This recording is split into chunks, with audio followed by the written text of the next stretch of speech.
Breaking news বেলা ১২টায় অর্থমন্ত্রী ও প্রতিমন্ত্রী pay scale বেতন তালিকা প্রধানমন্ত্রীর হাতে তুলে দিলেন। শীঘ্রই গ্যাজেট।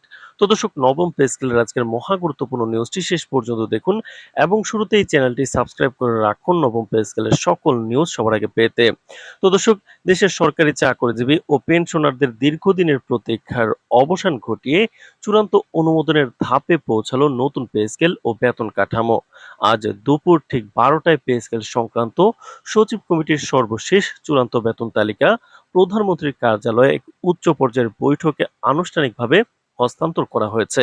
সরকারের অর্থমন্ত্রী ও অর্থ প্রতিমন্ত্রী যৌথভাবে এই চূড়ান্ত রূপরেখা ও সুপারিশমালা প্রধানমন্ত্রী তারেক রহমানের হাতে তুলে দেন। প্রধানমন্ত্রীর কার্যালয় সূত্র নিশ্চিত করেছে যে খসড়া তালিকাটি পুঙ্খানুপুঙ্খ পর্যালোচনার পর প্রধানমন্ত্রী এতে তার নীতিগত অনুমোদন ও চূড়ান্ত স্বাক্ষর প্রদান করেছেন। একই সাথে নতুন এই পে স্কেল অবিলম্বে কার্যকরের লক্ষ্যে ৪৫,০০০ কোটি টাকা বরাদ্দের ফাইলে সই করেছেন সরকার প্রধান। অর্থ মন্ত্রণালয়ের একটি নির্ভরযোগ্য সূত্র জানিয়েছে, সব ধরনের প্রশাসনিক ও কারিগরি প্রস্তুতি সম্পন্ন থাকায় আজকেই অর্থ মন্ত্রণালয়ের অফিসিয়াল ওয়েবসাইটে এই নতুন পে স্কেলের ঐতিহাসিক গ্যাজেট বা প্রজ্ঞাপন প্রকাশ করা হতে পারে।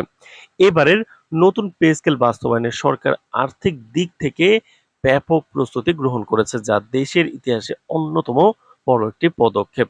সংশ্লিষ্ট দফতর থেকে প্রাপ্ত তথ্য অনুযায়ী নতুন পে স্কেলের সার্বিক ব্যয় নির্বাহের জন্য এবারের জাতীয় বাজেটে রেকর্ড ১,২৩,০০০ কোটি টাকা বরাদ্দ রাখা হয়েছে।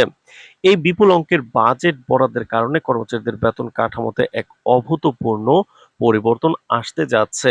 তো দর্শক, ভিডিওটির এই মুহূর্ত পর্যন্ত যারা দেখছেন চ্যানেলটি সাবস্ক্রাইব করে রাখুন নবম পে স্কেলের সকল নিউজ সবার আগে পেতে।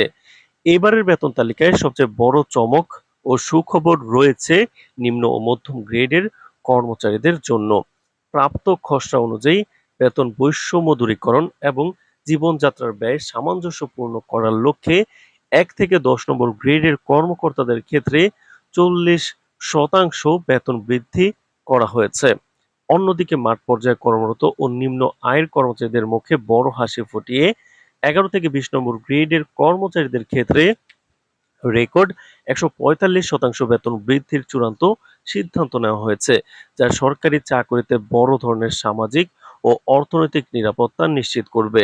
বেতন বৃদ্ধির পাশাপাশি অবসরপ্রাপ্ত সরকারি কর্মকর্তা ও কর্মচারীদের জন্য এবারের পে স্কেলে বড় ধরনের সুসংবাদ রাখা হয়েছে।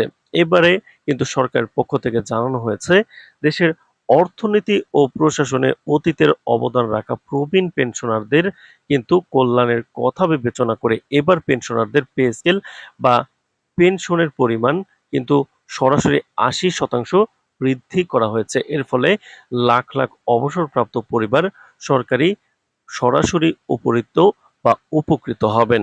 একই সাথে সরকারি চাকরিজীবীদের বিভিন্ন ধরনের সুযোগ সুবিধা বাড়াতে সকল প্রকার মৌলিক ও আনুষঙ্গিক ভাতা এক লাফে ৪৫% বাড়ানোর সিদ্ধান্ত গৃহীত হয়েছে। তবে অর্থ মন্ত্রণালয়ের কারিগরি জটিলতা এড়াতে এবং রাষ্ট্রীয় কোষাগারের উপর চাপ সামলাতে এই বর্ধিত ভাতা সরাসরি প্রথম ধাপে কার্যকর না করে দ্বিতীয় ধাপে বা পরবর্তী সুনির্দিষ্ট মেয়াদে কার্যকর করার কৌশলগত সিদ্ধান্ত নেওয়া হয়েছে।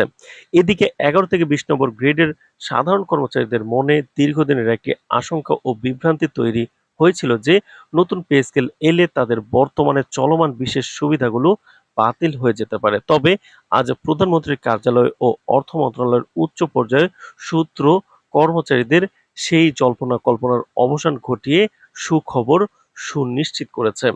তো দর্শক, ভিডিওটির এই মুহূর্ত পর্যন্ত যারা দেখছেন চ্যানেলটি সাবস্ক্রাইব করে রাখুন নবম পে স্কেলের যে কোনো গুরুত্বপূর্ণ নিউজ সবার আগে পেতে।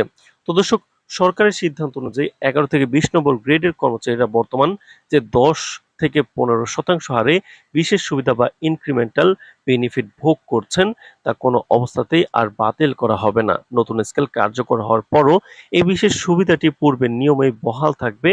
আজ প্রধানমন্ত্রীর নীতিগত অনুমোদন অবিলম্বে বাস্তবায়নের ৪৫,০০০ কোটি টাকার বিশেষ তহবিল বরাদ্দ এবং বাজেটে ১,২৩,০০০ কোটি টাকার বিশাল সংস্থানের মাধ্যমে সরকারি কর্মকর্তা কর্মচারী ও পেনশনারদের জন্য এক নতুন যুগের সূচনা হলো, যার চূড়ান্ত বহিঃপ্রকাশ আজ সরকারি গ্যাজেট কিন্তু প্রকাশ পেতে যাচ্ছে। নবম পে স্কেলের যে কোনো গুরুত্বপূর্ণ নিউজ পেতে চ্যানেলটি সাবস্ক্রাইব করে রাখুন। আজ এ পর্যন্তই, ধন্যবাদ।